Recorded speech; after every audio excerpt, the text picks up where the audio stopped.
চুপি চুপি এই দোয়া 3 বার পড়ুন। মৃত্যু পর্যন্ত টাকার অভাব হবে না, সারা জীবন সুখী হয়ে থাকবেন। প্রিয় ভাই, আজকে একটি দুয়ার কথা বলবো। নিয়মিত প্রত্যেক নামাজের পরে 3 বার করে পড়বেন। তার আগে দুরূদ শরীফ পড়বেন। আল্লাহুম্মা সাল্লি আলা মুহাম্মাদি ওয়া আলা আলি মুহাম্মাদ কামা সাল্লাইতা আলা ইব্রাহিমা ওয়া আলা আলি ইব্রাহিমা ইন্নাকা হামিদুম মাজিদ। আল্লাহুম্মা বারিক আলা মুহাম্মাদি ওয়া আলা আলি মুহাম্মাদ কামা বারাকতা আলা ইব্রাহিমা ওয়া আলা আলি ইব্রাহিমা ইন্নাকা হামিদুম মাজিদ। তারপরে আমি আপনাদেরকে আয়াতটি, কোরআনের আয়াত সূরা মাইদা 114 নাম্বার, এটি দোয়াও। তো আমি ভেঙে ভেঙে আপনাদেরকে বলছি। আল্লাহুম্মা রব্বানা আনজিলা আলাইনা মাইদাতাম মিনাস সামাই তাকুনু লানা ঈদাল লিআউয়ালিনা ওয়া আখিরিনা ওয়া আয়াতাম মিনকা ওয়ারযুকনা ওয়া আনতা খায়রুর রাযিকিন। অর্থ হলো, হে আল্লাহ, আমাদের পালনকর্তা, আমাদের প্রতি আকাশ থেকে খাদ্য ভর্তি খাঞ্চা অবতরণ করুন। তা আমাদের জন্য, অর্থাৎ আমাদের প্রথম পূর্ববর্তী সবার জন্য আনন্দ উৎসব হবে। আপনার পক্ষ থেকে একটি নিদর্শন হবে। আপনি আমাদেরকে রিজিক দিন, আপনি শ্রেষ্ঠ রিজিক দাতা।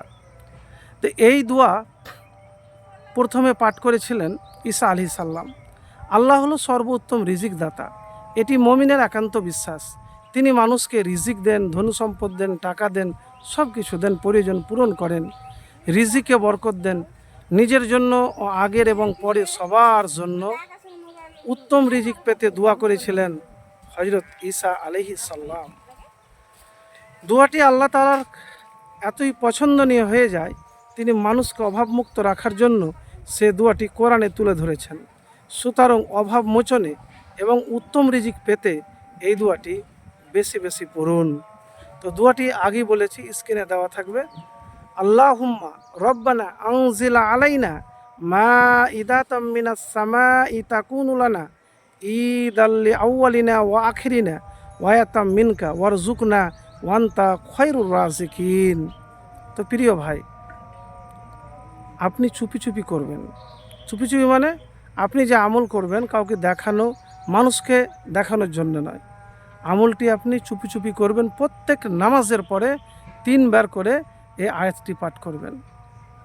আর আপনি যে দিনে কোনো সময়কে নষ্ট করবেন না। মেহনত ধারাবাহিকতার সাথে ধৈর্য ধরে করতে হবে। তকদিরে যেটা আছে সেটা তো হবেই, কিন্তু দুয়াতে নবীজি সাল্লাল্লাহু আলাইহি সাল্লাম বলেছেন তকদির বদলে যায়। কখনো কখনো আপনি অনেক পরিশ্রম করছেন, কিন্তু আপনার রিজিকে বরকত নাই। আপনি হয়তো খাটছেন, কিন্তু খাটার পরও সংসার অভাব দূর হয় না। তো প্রিয় ভাই, এই দোয়া, এই কোরআনের আয়াতটি পাঠ করুন। এবারে বলবো, আপনি দোয়া যদি আপনার কবুল হয়, তাহলে বা আল্লাহ যদি আপনার আমল দোয়া কবুল করে, তাহলে মৃত্যু পর্যন্ত আপনার টাকার অভাব হবে না। এবারে বলবেন, এটা তো সবাই জানে। দেখেন, দোয়া করতে গেলে আশা রেখে দোয়া করতে হবে। এক, ভরসা রাখতে হবে, ধৈর্য ধরে কষ্ট করে করতে হবে।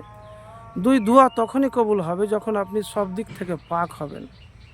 গুনাহ থেকে আপনাকে মুক্ত হতে হবে, হৃদয় পরিষ্কার লাগবে, আপনার উপার্জন হালাল লাগবে, মিথ্যা কথা বলা চলবে না। তো এই জিনিসগুলিকে মেনটেন করবেন, ইনশাআল্লাহ দেখবেন।